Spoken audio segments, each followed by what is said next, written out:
உலகெங்கும் வாழும் முருகர் சொந்தங்களுக்கு வணக்கம். நான் ஜெயம் கோபி. இன்றைக்கி நான் எத்தனையோ சமூக வலைத்தளத்தில் எத்தனையோ காணொலிகள் வெளியிட்டிருக்கேன். ஒவ்வொரு காணொலியும் முருக கோவில்கள் பற்றி, முருகர் அற்புதம் அதிசயத்தை பற்றி சொல்லியிருக்கேன். அதே சமயத்தில் முருக பக்தர்களை சந்தித்த காணொலியும் பண்ணியிருக்கேன். ஆனால் இப்போ நான் காட்ட போகும் ஒருத்தவங்க உண்மையிலே உலகம் ஃபுல்லாக இருக்கிற முருக பக்தர்கள் முருக சொல் தெரிஞ்சிக்க வேண்டிய ஒருத்தங்க. சில சமயங்களில் இறைவன் எந்த சூழ்நிலையுமே யார் மூலயமாவது எங்கேயோ ஒரு விஷயத்தை நடத்துவார் அப்படின்னு சொல்லி பல பேர் உணர்ந்திருப்பாங்க. நான் பல இடத்துல உணர்ந்திருக்கேன். இவங்கக்கிட்ட நான் பேசி கிட்டத்தட்ட ஒரு 3 மாதம் ஆகுது. இந்த 3 மாதமாக நான் இந்த காணொலியை பதிவு செய்யணுன்ட்டு நினச்சி தள்ளி போவோம். ஒரு நாள் நான் பிளான் பண்ணி இது போய் எடுக்கலாம் அப்படின்னு சொல்கிறப்போ தள்ளி போயிடும். ஆனால் இன்றைக்கி உண்மையிலே ஒரு பெரிய அதிசயம் தான். செல்வின்னு ஒரு அம்மா யூஎஸ்ஏலேருந்து பார்க்கறதுக்கு வந்தாங்க. நான் லாஸ்ட் டைம் போன குரல் பதிவில் சொல்லியிருந்தேன், தயவுசெய்து இப்படி என்னை தேடி வராதிங்க. ஒருத்தர் யூஎஸ்ஏலேருந்து என்னை பார்க்குறதுக்காகவே டிக்கெட் செலவு பண்ண வந்தார். நான் சொன்னேன், ஐயா இந்த காசுக்கு நீங்கள் ஏதோ தர்மம் பண்ணியிருக்கலாம். நம்ம கும்புற முருகரை நிஜம்னா நிச்சயமாக நீங்கள் இருக்கிற இடத்துக்கு முருகர் ஏதோ இடத்துல வர வைப்பார் அப்படின்னு நான் சொன்னேன். அதே மாதிரி செல்வி அம்மா அவங்க பார்க்கணும் அப்படின்றப்போ கரெக்டாக எனக்கு பாமன் சுவாமி கோயிலுக்கு போகணுன்னு உத்தரவு வருது.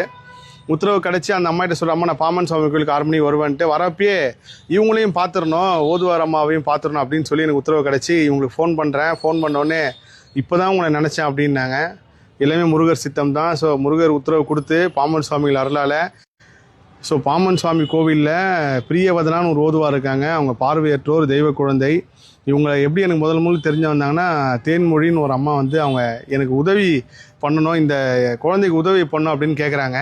அப்போ நான் கேட்டதுனா, நான் எதனா செய்யணுமாங்க சொல்லுங்கள் அப்படின்னு. இல்லை நான் செய்யறதுக்கு தயார், ஆனால் அவங்க எந்த ஹாஸ்பிட்டலுக்கு போனாலும் பார்வை வராதுன்னு சொல்லிட்டாங்க அப்படின்னு எனக்கு பெரிய ஷாக்கு. அப்போ நான் அவங்ககிட்ட சொல்கிறேன், பார்வை வராதுன்னு சொல்லிட்டாங்கன்னா நீங்கள் எதுக்கு அவங்க தலையெழுத்தை மாற்றுறீங்கம்மா, அவங்க என்னவா இருக்காங்க சொல்லுங்கள் அப்படின்னோடனே தான், சார் பாமன் சுவாமி கோயிலில் ஓதுவாக இருக்கான்னு எனக்கு பெரிய ஆச்சரியமாகவும் அதிர்ச்சியாகவும் இருந்துச்சு. ஏன்னா இந்த ஓதுவார்களை பற்றி நான் முருகர் ஆராய்ச்சியில் பல இடங்களில் பார்த்துருக்கேன். முருகர் இசைக்கு ரொம்ப விருப்பமானவர். முருகர் அரோகரான்னு சொல்கிறேன், அதுவே ஒரு பெரிய இசை தான். அந்த இசைக்கு எங்கே இருந்தாலும் முருகர் காது கொடுத்து கேட்பார் அப்படின்ட்டு. அப்போது இதில் இந்த திருப்பள்ளி எழுச்சி, திருப்பள்ளி அறை, இந்த தரிசனத்திலுமே பாடுறது மிகப்பெரிய அளவுக்கு முருகனுக்கு பிடித்தமான ஒன்று. அதில் அந்த ஓதுவார்களை உருவாக்கினே இந்த முருகப்பெருமான் தான். நிறைய பேர் தேவாரம், திருவாசகம் இது எல்லாமே 4 உருவாக்கி இருந்தாலும் முருகப்பெருமானுக்காக இந்த இடத்துல ஓதுவாராக நிறைய பேர் பிறந்திருக்காங்கன்றதை நான் கண்கூடா உணர்ந்தேன். அதில் இவங்க பாமன் சுவாமி கோயிலில் ஓதுவாராக இருக்கணும்னு எனக்கு பெரிய ஆச்சரியம். நான் நேராக பார்க்குறேன் அப்படின்னேன். அதுக்கப்புறம் அவங்களை தொடர்பு கொண்டு பேசுகிறேன். அவங்களுக்கு என்ன உதவி வேணும், அவங்க எதுவுமே வேணான்னு முதல்ல. அம்மா எதுவுமே வேணான்னா எப்படி, நீங்கள் உண்மையிலே எந்தெந்த மருத்துவரெல்லாம் பார்த்துருக்கீங்க அப்படின்னா, சார் நான் எல்லா ஹாஸ்பிட்டலுக்கும் போயிட்டு எங்கேயுமே பார்வை கிடைக்காதுன்னு சொல்லிட்டாங்க அப்படின்னாங்க. சரிங்கம்மா வேறு என்ன உதவி வேணும்னு. அப்போ எனக்கு தியானத்தில் உத்தரவு, அம்மா உங்கள் பொண்ணுக்கு கல்யாணம்னு ஒன்று நடந்துச்சுன்னா அது முழுக்க என்ன செலவாகுதோ முருகப்பெருமான் அனுமதியோடு நிச்சயமாக நாங்கள் செய்கிறோம். நான் ஒருத்தர் இல்லாமல் கண்டிப்பாக செய்கிறதுக்கு நிறைய பேர் இருப்பாங்க அப்படின்னு சொல்லிட்டு இன்றைக்கி அப்பேற்பட்ட ஒரு தெய்வ அம்சம் கொண்ட ஒருத்தர் தான் நான் அறிமுகப்படுத்த போகிறேன். ஓதுவார் அம்மா பிரியாவதனா இவங்க தான். இவங்க அவங்களோட அம்மா.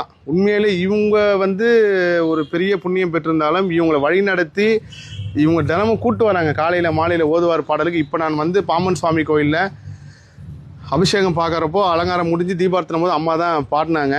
அம்மா ரொம்ப நன்றிங்கம்மா. உலகம் ஃபுல்லாக இருக்கிற முருக பக்தர்கள் சார்பாக உங்களுக்கு நன்றி சொல்லிக்கிறேன். ஏன்னா நீங்கள் எந்த துறையை ஒன்றாலும் தேர்ந்தெடுத்து போயிருக்கலாம், முருகன் புகழ் பாடுற துறையை தேர்ந்தெடுத்து உண்மையிலே தெய்வ சித்தம் தான் சொல்லணும். நான் உங்கள்கிட்ட பேசுகிற ஞாபகம் இருக்குங்களா? இன்னைக்கு நடந்த அதிசயத்தை சொல்லுங்கள்.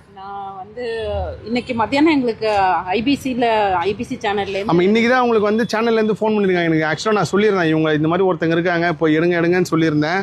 அது சரியாக இன்றைக்கி அவங்களுக்கு ஃபோன் கால் இவங்க என்ன நினச்சி ஒரு 5 நிமிஷத்துக்கு நான் ஃபோன் பண்ணியிருப்பேன்னா, அவங்க நினச்சோட நான் ஃபோன் பண்ண எல்லாமே பெரிய அதிசயம் தான். அது எனக்கு ரொம்ப ஆச்சரியமா இருந்தது. எனக்கு ஒரு 5 நிமிஷம் கூட இல்லை, அவங்க ஃபோனை வச்சு ஐபிசி சேனல்ல அதுக்குள்ளே சார் ஃபோன் பண்ணார். அது ரொம்ப ஆச்சரியமா இருந்தது. ஒரே நேரத்தில் எல்லாத்தையும் முருகர் லிங்க் பண்ணுறாருன்னு தோணுது நமக்கு. அவ்வளோதான். அம்மா உங்கள் பொண்ணுக்கு நாங்கள் இருக்கோம். கண்டிப்பாக பாமன் சாமி ஐயா இருக்காரு. ஏன்னா பாமன் சாமி கோயிலில் நடக்கிற 2வது பெரிய அதிசயம் உங்கள் பொண்ணு. இதுக்கு முன்னாடி கிஷோர்னு ஒரு தெய்வ குழந்தைக்கு நான் ஒரு உதவி பண்ணேன். நான் பாமன் சாமிகளுக்கு ஒரு திட்டமே கிடையாது. எனக்கு தியானத்தில் உத்தரவு கிடைச்சி அங்கே நேராக போய் அதுக்கப்புறம் பார்த்தா அங்கே ஒரு குழந்தை பாமன் சாமியாவுக்கு முருகர் சிலைங்க அலங்காரம் அபிஷேகம் பண்ணுறவங்க வாய் பேச முடியாது, காது கேட்காது. இதில் வந்து உங்களுக்கு பெரிய புண்ணியமே ஐயா கோவிலில் பாடுறதுக்கு பாக்கியம் கிடைச்சது பாருங்க. நான் இவங்ககிட்ட கேட்டேன், நீங்கள் வேற எந்த துறையை தேர்ந்தெடுத்து போகலான்னா, இல்லை இவங்க எல்லா மொழியும் தெரியுமா உங்களுக்கு, தேவாரம், திருவாசகம், திருப்புகழ். அதனால என்னோட தாழ்மையான வேண்டுகோள்னா முருகர் நிகழ்ச்சி வந்து செய்கிறவங்க இது மாதிரி ஓதுவார்களுக்கு வந்து வாய்ப்பு கொடுங்கன்றது என்னோட பணிவான வேண்டுகோள். பொருளாதார ரீதியாக நீங்கள் கொடுக்கலாம் கூட பரவாயில்ல, ஆனால் இவங்களுக்கு பாடுறதுக்கு வாய்ப்பு கொடுங்க. இவங்க உண்மையிலே வந்து இவங்க பாடுற இடத்துலையுமே தெய்வம் இருக்கும். இவங்களும் தெய்வ குழந்தை, இவங்களை பெற்ற தாயும் உண்மையிலே தெய்வ தாய் தான். ரொம்ப ரொம்ப நன்றிங்கம்மா. நீங்கள் எதுக்குமே கவலைப்படாதீங்க. நான் இப்போ கூட அவங்ககிட்ட திரும்பியும் கேட்குறேன், என்ன உதவி வேணும்னா வேணான்னு தான் சொல்கிறாங்க. ஏதோ ரூபத்தில் முருகர் செய்ய வைப்பாருங்கம்மா. நன்றிங்கம்மா. எல்லாமே பாமன் சாமி கோயிலுக்கு வந்து எல்லாமே கிடைச்சிருச்சு எங்களுக்கு. நீங்கள் நிச்சயமாக உலகம் ஃபுல்லாக இருக்கிற எல்லா சமூக வலைத்தளத்தில் உங்கள் பொண்ணு எதிர்காலத்தில் வருவாங்க பாருங்கள். நிச்சயமாக விருது வாங்குவீங்க நீங்கள் முருகர் அருளால். நன்றிங்கம்மா. நன்றி.